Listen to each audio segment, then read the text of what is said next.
Welcome back to Xylem learning kids. അനുരഗ്ന നിങ്ങളുടെ സ്വന്തം അനുമിസ് ആണ്. ഓക്കെ, മക്കളെല്ലാവരും നല്ല അടിപൊളിയായിട്ട് നിങ്ങൾ ഓരോ ചാപ്റ്ററും നമ്മളെ മെയിൻ എക്സാമിന് വേണ്ടിയിട്ട് ഇങ്ങനെ പഠിച്ചുകൊണ്ടിരിക്കുന്നുണ്ടായിരിക്കും അല്ലേ. ഇനി നമ്മളെ മുൻപിലുള്ളത് ശരിക്കും പറയുകയാണെങ്കിൽ മെയിൻ എക്സാം മാത്രമല്ല, ഇനി വരാൻ പോകുന്ന USS എക്സാം ഉണ്ട് അല്ലേ, നമ്മുടെ CM kid scholarship exam USS. അപ്പൊ ശരിക്കും ഈ രണ്ട് കാര്യത്തിനും കൂടെ നമ്മൾ ആത്മാർത്ഥമായിട്ട് ഇപ്പോഴേ പഠിച്ചു തുടങ്ങേണ്ടതുണ്ട്. അതിൽ ഏറ്റവും ഇമ്പോർട്ടന്റ് ആയിട്ട് നിങ്ങൾ നോക്കി കാണേണ്ട ഒരു ചാപ്റ്റർ ആണ് നമ്മളുടെ സമചതുരങ്ങളും മട്ടത്രികോണങ്ങളും എന്നുള്ള ഈ ഒരു ചാപ്റ്റർ കേട്ടോ. അപ്പൊ എന്തൊക്കെ കാര്യങ്ങളാണ് ഈ ഒരു ചാപ്റ്ററിൽ പഠിക്കാനുള്ളത്?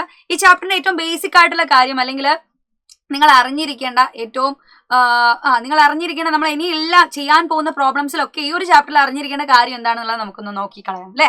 ഓക്കെ, അപ്പൊ നിങ്ങൾക്ക് ഇപ്പൊ ബോർഡിൽ ഒരു കുഞ്ഞ് സ്ക്വയർ കാണാൻ പറ്റുന്നുണ്ടാവും, ചെറിയൊരു സമചതുരം. അപ്പൊ സമചതുരത്തിന്റെ പ്രത്യേകത നമുക്കറിയാം, സമചതുരത്തിന്റെ എല്ലാ സൈഡ്സുകളും എല്ലാ വശങ്ങളും എന്തായിരിക്കും, ഈക്വൽ ആയിരിക്കും. അപ്പൊ ഇവിടെയുള്ള സമചതുരത്തിന്റെ സൈഡായിട്ട് കൊടുത്തിരിക്കുന്നത് എത്രയാടാ? 3 ആണ്. 3 അല്ലെ, എല്ലാ സൈഡും 3 ആയിരിക്കും. നമുക്കറിയാം ഒരു സൈഡ് 3 ആണെങ്കിൽ ബാക്കി എല്ലാ സൈഡും 3 ആയിരിക്കും. സോ എനിക്ക് വേണ്ടത് ഈ ഒരു സ്ക്വയറിന്റെ ഏരിയയാണ്. ഏരിയ കണ്ടുപിടിക്കാൻ നമുക്കറിയാം. അപ്പോൾ സാധാരണ ചതുരമാണെങ്കിൽ അല്ലെങ്കിൽ ഒരു റെക്ടാംഗിൾ ആണെങ്കിൽ നമ്മൾ ലെങ്ത് ഇൻറ്റു ബ്രെഡ്ത്ത് ചെയ്യായിരുന്നു അല്ലെ. അപ്പൊ ഒരു സ്ക്വയർ ആണെങ്കിൽ നമ്മൾ എന്ത് ചെയ്യും? വശം ഇൻറ്റു വശം ചെയ്യും. നമ്മൾ സൈഡ് ഇൻറ്റു സൈഡ് ആണ് ചെയ്യുക. സോ ഇവിടെ എന്താണ് സൈഡ് ഇൻറ്റു സൈഡ് എന്ന് പറഞ്ഞാൽ 3 ഇൻറ്റു 3 ആണ് വരിക. 3 ഇൻറ്റു 3 എന്ന് പറഞ്ഞാൽ നമുക്കറിയാം ആൻസർ ആയിട്ട് കിട്ടുന്നത് എത്രയായിരിക്കും? 9 സെന്റിമീറ്റർ സ്ക്വയർ ആയിരിക്കും. 9 സെന്റിമീറ്റർ സ്ക്വയർ അല്ലെ.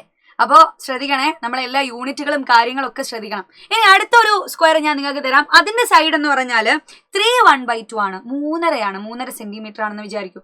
അപ്പൊ അതിന്റെ എല്ലാ സൈഡുകളും 3 1/2 തന്നെയായിരിക്കും. സോ ഇതിന്റെ ഏരിയ നമുക്ക് കണ്ടുപിടിക്കാൻ വളരെ സിമ്പിൾ ആയിട്ടുള്ള ഒരു കാര്യമാണ്. സൈഡ് ഇൻറ്റു സൈഡ് തന്നെ ചെയ്താൽ മതി അല്ലെ.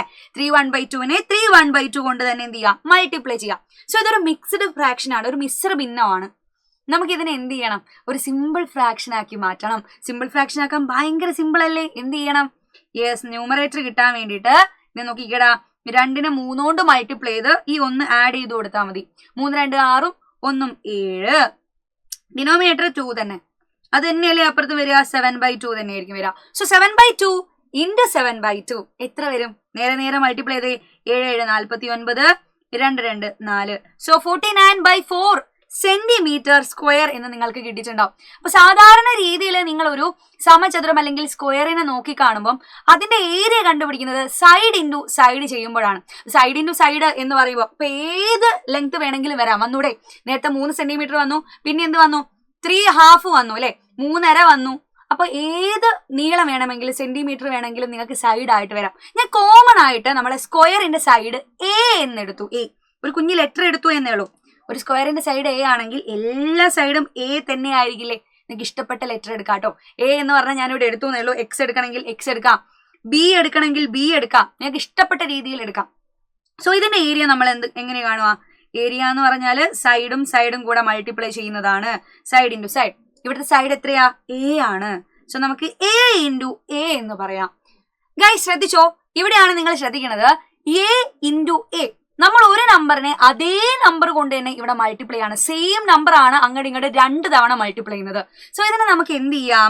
ചുരുക്കി A സ്ക്വയർ എന്ന് എഴുതാം. സോ സ്ക്വയർ എന്നുള്ള വേർഡ് നിങ്ങൾ നല്ലപോലെ ശ്രദ്ധിക്കുക. നമ്മൾ ഈ ഒരു ചാപ്റ്ററിൽ ഏറ്റവും കൂടുതൽ കേൾക്കുന്ന വേർഡും അത് തന്നെയാണ്. അതേപോലെ തന്നെ പഠിക്കുന്ന നമ്മൾ എല്ലാ നമ്പറിന്റെയും ഏതൊരു നമ്പറിന്റെയും സ്ക്വയറിനെ കുറിച്ചാണ് ഈ ഒരു നമ്പറിൽ പഠിക്കാൻ പോകുന്നത്. സോ ഏതൊരു നമ്പറിനെയും അതേ നമ്പർ കൊണ്ട് തന്നെ നമ്മൾ മൾട്ടിപ്ലൈ ചെയ്യുകയാണെങ്കിൽ അവിടെയാണ് സ്ക്വയർ ഉണ്ടാവുന്നത് അല്ലെ. അപ്പൊ A ഇൻറ്റു A സ്ക്വയർ എന്ന് പറയാം. ഇനി B ഇൻറ്റു B ആയിരുന്നെങ്കിലോ? ഒരു സൈഡ് B ആണെന്ന് വിചാരിച്ചോ. വൺ സൈഡ് B ആണെങ്കിൽ B ഇൻറ്റു B വരും അല്ലെ. അപ്പൊ നമുക്ക് എങ്ങനെ എഴുതാം?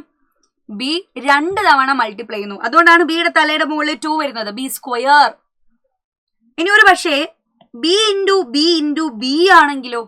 B 3 തവണ മൾട്ടിപ്ലൈ ചെയ്യുന്നു, അപ്പൊ ബിയുടെ തലയുടെ മുകളിൽ 3 വരും. അതാണ് B ക്യൂബ് എന്ന് പറയുന്നത്.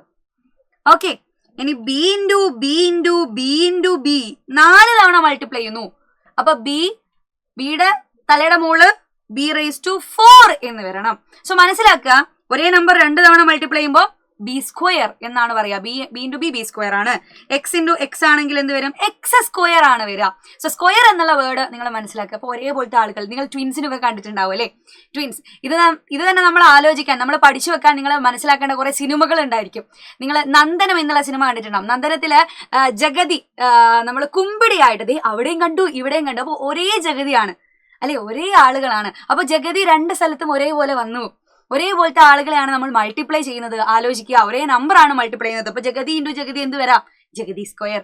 ഞാനൊരു എക്സാമ്പിൾ ആയിട്ട് പറയാണ്. അതുപോലെ തന്നെ സെയിം ആയിട്ട് നിങ്ങൾ കാണുന്ന പട്ടണത്തിൽ ഭൂതം എന്നുള്ള സിനിമയില് നിങ്ങൾ മമ്മൂട്ടിനെ ശ്രദ്ധിച്ചിട്ടുണ്ടാവും. ഭൂതമായിട്ട് വരുന്ന മമ്മൂട്ടിയും അല്ലാതെ വരുന്നൊരു മമ്മൂട്ടി ഉണ്ട് അല്ലെ? അപ്പൊ രണ്ടും ഒരേപോലത്തെ ആളുകളാണ് മൾട്ടിപ്ലൈ ചെയ്യുന്നത്. അപ്പൊ മമ്മൂട്ടി ഇൻറ്റു മമ്മൂട്ടി എന്ത് വരും? മമ്മൂട്ടി ഇൻറ്റു മമ്മൂട്ടി എന്ന് പറഞ്ഞാൽ മമ്മൂട്ടി സ്ക്വയർ ആണ്. മമ്മൂട്ടി 2 തവണയാണ് വരുന്നത്, ഒരേ മമ്മൂട്ടിയാണ് വരുന്നത്. അപ്പൊ നിങ്ങൾ എന്ത് ചെയ്യുക? ഇത്തരത്തിലുള്ള കാര്യങ്ങളൊക്കെ ശ്രദ്ധിക്കുക. സോ അങ്ങനെയാണെങ്കിൽ നമുക്ക് ഒരൊറ്റ ചോദ്യം കൂടെ ഇവിടെ ചെയ്തു നോക്കേണ്ടതുണ്ട്. ഈ ചോദ്യം എങ്ങനെ വരണം എന്നുള്ളത് ഞാൻ എന്ത് ചെയ്യാൻ പറഞ്ഞുതരാം. പക്ഷെ ഇതിന്റെ ഉത്തരം പറയേണ്ടത് നിങ്ങളാണ്. ഓക്കെ, ഇവിടെ ജഗതിയും മമ്മൂട്ടിയൊക്കെ ഞാൻ സൂചിപ്പിച്ചത് ഒരേ ആളെ തന്നെ മനസ്സിലാക്കാൻ വേണ്ടിയിട്ടാണ്. ഒരേ നമ്പർ തന്നെയാണ് നിങ്ങൾ 2 തവണ മൾട്ടിപ്ലൈ ചെയ്യുന്നു എന്നുള്ളത് മനസ്സിലാക്കാൻ വേണ്ടി മാത്രമാണ് കേട്ടോ. നോക്കാം, ക്വസ്റ്റ്യൻ എന്താണ്? 25 ചതുരശ്ര സെന്റിമീറ്റർ പരപ്പളവുള്ള ഏരിയയുള്ള സമചതുരം വരയ്ക്കാൻ വശങ്ങളുടെ നീളം എത്രയായി എടുക്കണം എന്നാണ് ചോദ്യം. സോ ഇതിന്റെ ഏരിയ ഓൾറെഡി തന്നിട്ടുണ്ട്. എത്രയാണ്? 25 സെന്റിമീറ്റർ സ്ക്വയർ ആണ്. അങ്ങനെയാണെങ്കിൽ ഈ സമചതുരത്തിന്റെ സ്ക്വയറിന്റെ വശം എത്ര വരും, സൈഡ് എത്ര വരും എന്നുള്ളതാണ് ക്വസ്റ്റ്യൻ. സിമ്പിൾ ചോദ്യമാണ്, മനസ്സിലാക്കുക. ഏത് ഒരേപോലെയുള്ള 2 നമ്പർ മൾട്ടിപ്ലൈ ചെയ്താലാണ് എനിക്ക് 25 കിട്ടുക എന്നുള്ളത് ആലോചിച്ച് നോക്കുക. അപ്പം നിങ്ങൾക്ക് എന്തായാലും ആൻസർ കിട്ടുമല്ലോ. സോ ആൻസർ നിങ്ങൾ കമന്റ് ബോക്സിൽ പറയാം. സോ ഇവിടെ മാത്രമല്ല, നമുക്ക് ഒരുപാട് കാര്യങ്ങൾ എന്ത് ചെയ്യാനുണ്ട്, നമ്മളെ ചാപ്റ്റർ വൈസ് പഠിക്കാനുണ്ട്. സോ ചാപ്റ്റർ വൈസ് ആയിട്ടുള്ള റിവിഷനും കാര്യങ്ങളൊക്കെ നമ്മളെ എൻഡ് ഗെയിം ബാച്ചിൽ ഇപ്പൊ കൊടുത്തോണ്ടിരിക്കുന്നുണ്ട്. സോ എന്റെ മക്കൾ ആരും നമ്മളെ എൻഡ് ഗെയിമിൽ ജോയിൻ ചെയ്യാൻ മറന്നു പോയിട്ടുണ്ടെങ്കിൽ നിർബന്ധമായിട്ട് താഴെ കാണുന്ന നമ്പറിൽ ഒന്ന് കോൺടാക്ട് ചെയ്യുക. നമ്മളെ എൻഡ് ഗെയിം ബാച്ചിൽ ഇപ്പം നിങ്ങൾക്ക് വേണ്ടിയിട്ടുള്ള എല്ലാ റിവിഷൻ ക്ലാസ്സും ആദ്യം മുതൽ അവസാനം വരെയുള്ള എല്ലാ ചാപ്റ്ററും നമ്മൾ സെറ്റ് ആക്കിയിട്ടുണ്ട്. ഓക്കെ, അപ്പൊ മറക്കണ്ട, എൻഡ് ഗെയിം ബാച്ചിൽ ഇതുപോലത്തെ ഒരുപാട് കാര്യങ്ങളും ഒരുപാട് കണ്ടന്റുകളും നിങ്ങൾക്ക് വേണ്ടിയിട്ടുള്ള എല്ലാ കാര്യങ്ങളും ഇവിടെ പ്രിപ്പയർ ചെയ്ത് വെക്കുന്നുണ്ട് കേട്ടോ.